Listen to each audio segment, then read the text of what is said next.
వీక్షకులందరికీ నమస్కారం. జూన్ నెల ద్వాదశ రాశులపై ఏ విధమైనటువంటి ప్రభావాన్ని చూపెడుతూ ఉన్నది, జూన్ నెలలో ఉండేటువంటి గ్రహస్థితి 12 రాశులను ఏ విధంగా ప్రభావితం చేస్తూ ఉన్నది, ఈ విషయాన్ని ఈ వీడియో ద్వారా తెలుసుకుందాం. ముఖ్యంగా ఈ మాసంలో చాలా ముఖ్యమైనటువంటి మార్పులు కొన్ని ఉన్నాయి.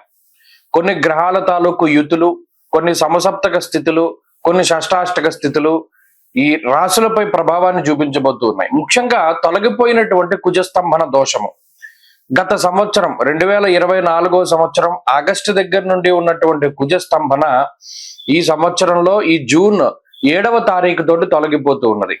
నీచక్షేత్ర స్థిత కుజుడు దాదాపుగా చాలా ఇబ్బంది పెట్టినటువంటి సందర్భాల్లో, అంటే కుజ సంబంధమైనటువంటి వ్యాపారాలు, ట్రాన్స్పోర్ట్ కానీ, లేకపోతేనేమో బాణసంచాల తయారీ కానీ, పేలుడు పదార్థాల తయారీ కానీ, రియల్ ఎస్టేట్ ప్రధానంగా automobile industry, spare parts industry, ఇలా కన్స్ట్రక్షన్ ఓరియంటెడ్ ఇండస్ట్రీస్ ఏవైతే ఉన్నాయో ఇవన్నీ కూడా చాలా ఇబ్బందికరమైనటువంటి పరిస్థితులను ఎదుర్కొంటూ ఉన్నటువంటి పరిస్థితులు.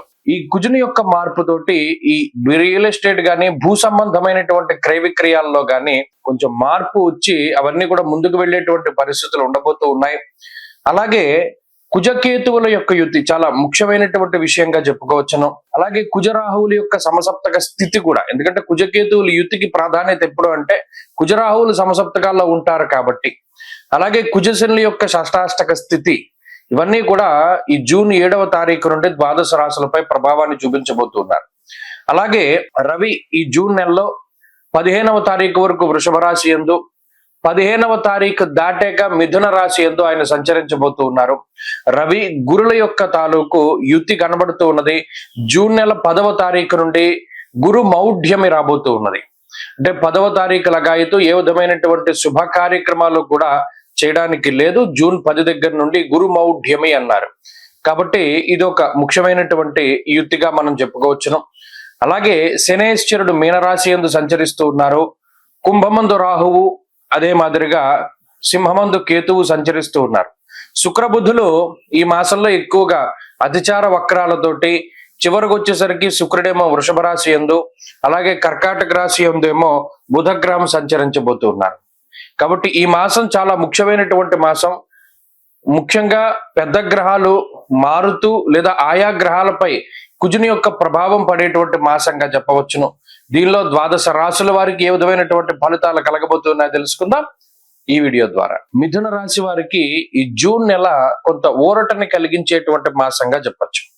కారణం ఏంటి అంటే, ఇప్పటి వరకు ఈ కుజస్తంభన వల్ల ఎక్కువగా డ్యామేజ్ జరిగినటువంటి, ఎక్కువగా ఇబ్బంది పడ్డటువంటి రాశి మిథునం. కుజుడు మిథునంలో ఉండడం, కర్కాటకంలోకి రావడం, మళ్ళా మిథునంలోకి వెళ్ళడం, మళ్ళీ కర్కాటకంలోకి రావడం, ఇలా చాలా ఇబ్బంది పడుతూ వచ్చారు గత సంవత్సరంగా. మరి ఇప్పుడు ఆ కుజస్తంభన తొలగిపోయినది కాబట్టి ఈ జూన్ నెల 7వ తారీఖు తర్వాత తృతీయ స్థానమందు కుజుడు యోగిస్తారు. అది చాలా ముఖ్యమైనటువంటి స్థానం, ఉపచయ స్థానం.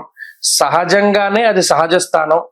అది కుజుడు కారకత్వాన్ని వహించేటువంటి స్థానం. సహజైన వదేచ్ఛాదా భక్ష విక్రమ సోదరాన్ అన్నారు. ఈ స్థానమందు కుజుడు ఎప్పుడైతే సంచరిస్తారో విత్త లాభ సదారోగ్యం ఇష్ట సిద్ధి సుఖావహ అన్నారు. అంటే ఇక్కడ ఆర్థిక పరమైనటువంటి విషయాల గురించే ప్రధానంగా మాట్లాడడం జరిగింది. ఎందుకు?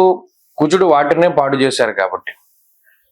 జ్వరం ఖడ్గవ్రణంచైవ భార్య బంధు విరోధ కృత్, ఈ కుజుడి యొక్క స్తంభన జరిగినప్పుడు గత సంవత్సరంగా కుటుంబపరమైనటువంటి విషయాలు చాలా ఎఫెక్ట్ అయ్యాయి. ఎవరి యొక్క సపోర్ట్ లేదు, కుటుంబ సభ్యులు అర్థం చేసుకోలేదు, బంధుమిత్రుల వల్ల ఉపయోగం లేదు, చాలా ఒంటరిగానే కష్టపడి ముందుకు వెళ్ళినటువంటి సందర్భాలు ఉన్నాయి. అంతేగాక ఏ నిర్ణయం తీసుకున్నా కుటుంబ సభ్యుల నుండి వ్యతిరేకత వచ్చింది. కొన్ని మనం ఇలా కష్టంలో ఉన్నాం కదా, పలానా పని చేద్దామంటే అబ్బాబ్బే మేము దానికి సహాయం చేయం, నీకు కావాల్సింది నువ్వు చేసుకో, దీనికి వచ్చే కాన్సిక్వెన్సెస్ అని నువ్వే పడు, మాకు సంబంధం లేదు. అంటే ఒక సపోర్ట్ లేదు. ఈ మాసంలో సపోర్ట్ దొరుకుతుంది. భూపరమైనటువంటి లావాదేవీలన్నీ ఒక కొలిక్కి వెళతాయి. చాలా కాలంగా ఒక పొలం గానీ, ఒక స్థలం గానీ అమ్ముదాం అనుకున్నాం, అవి ముందుకెళ్ళట్లా. ఇక మీదట ముందుకెళ్ళేటువంటి పరిస్థితులు ఉంటాయి. అలాగే ఆర్థికంగా కొంత వెసులుబాటు వస్తుంది. ఖర్చులు పెరిగిపోయి ఆదాయం లేనటువంటి తరుణంలో ఆదాయ మార్గాలు పెరగడానికి అవకాశం ఉంటుంది. ఆదాయ వనరులు పెరుగుతూ ఉంటాయి.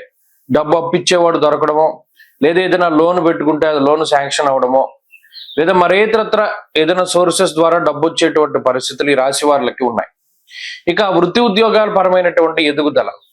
ఇక్కడ రవి వ్యయస్థాన స్థిత దోషం నుండి జన్మరాశి స్థిత రవిగా ఆయన ఫలితాన్ని ఇచ్చినప్పుడు కొంత అధికమైన శారీరక శ్రమ ఉన్న, ఓవర్ టైం డ్యూటీలు చేసిన, ఉద్యోగంలో ఎక్కువ కాలం కష్టపడ్డ కష్టానికి తగినటువంటి ప్రతిఫలం దొరుకుతుంది.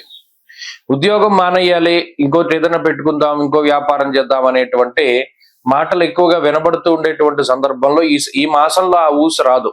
ఉద్యోగం బాగుంటుంది, ఆర్థిక పరిస్థితులు బాగున్నాయి, ఆరోగ్యం బాగున్నది. అడపాదడప చిన్నపాటి ఆరోగ్య సమస్యలు వచ్చినప్పటికీ వాటి నుండి తొందరగా రికవరీ కాగలుగుతారు.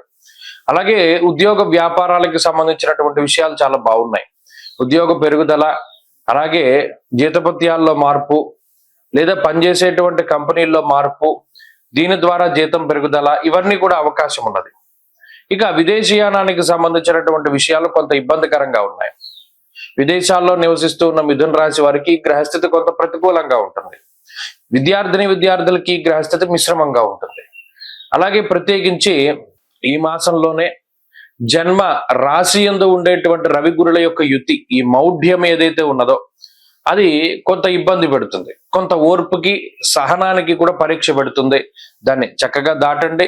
ప్రత్యేకించి ఏదైనా ముఖ్యమైన పని ఉన్నప్పుడు వాయిదా వేసుకోకుండా ఆ పనులన్నీ కూడా పూర్తి చేస్తూ ఉండండి.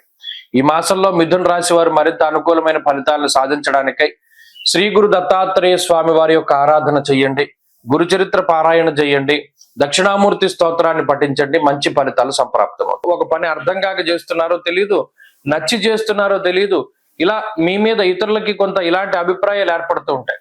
ఈ పని చేసావు కదా, మళ్ళీ ఇదే చేస్తున్నావేంటి, ఏదో పలానాది చూసావు కదా, మళ్ళీ చూస్తున్నావేంటి, ఇవి ఎందుకు చేస్తున్నావు, నీకు నచ్చి చేస్తున్నావా లేదా అర్థం కాక చేస్తున్నావా అనేటువంటి విషయం ఇతరులకు అర్థం కాదు. నిజానికి వీళ్ళకి కూడా అర్థం కాదు. మిథున రాశి వారి యొక్క ప్రవర్తనలో కూడా విచిత్రమైన మార్పులు వస్తాయి. ముఖ్యంగా ఎవరు ఎన్ని తిడుతున్నా అలా పట్టనట్టు కూర్చుంటూ ఉంటారు.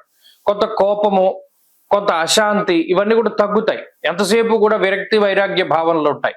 ప్రత్యేకించి అదో రకమైనటువంటి మనస్తత్వం ఉంటుంది. ఎంతసేపు ఒంటరిగా ఉందాం, వాళ్ళు ఆలోచించుకుంటూ ఎవరికి సమాధానం చెప్పగా ఏదైతే మనకేంటిలే అనేటువంటి ధోరణిలో ఉంటుంది గ్రహస్థితి. మరి దీని అంతటికి కారణం ఏంటి? ప్రస్తుతం ఉన్నటువంటి దశమ కేంద్ర స్థితి శనేశ్వరుడు. కొన్ని సందర్భాల్లో ఈ పని చేయకపోతే పై అధికారి ఇబ్బంది పెడతాడు, ఉద్యోగంలోంచి తీసేస్తాడు అన్నప్పటికీ కూడా పోతుంది ఉద్యోగం అనేటువంటి విధానంలో వీళ్ళకి నచ్చినట్టు పని చేసుకుంటూ వెళ్తారు తప్పితే ఎవరి కోసమో కంగారు పడి పని చేయరు. కాబట్టి మిథున రాశి వారి యొక్క ప్రవర్తనే కొంత విచిత్రంగా ఉంటుంది. దానికి కారణం ఈ వారంలో ఉండేటువంటి గ్రహ సంపత్తి. కాబట్టి మిథున రాశి వారి ఈ వారం మరింత అనుకూలమైనటువంటి ఫలితాలని సాధించడానికై రుద్రకవచాన్ని ప్రతినిత్యము పారాయణ చేస్తూ ఉండడం చెప్పదగినటువంటి సూచన. ఈ వారంలో కలిసి వచ్చేటువంటి రోజు ఈ రాశి వారికి శుక్రవారంగా చెప్పవచ్చును. అదృష్ట సంఖ్య 5, అదృష్ట వర్ణము తెలుపు.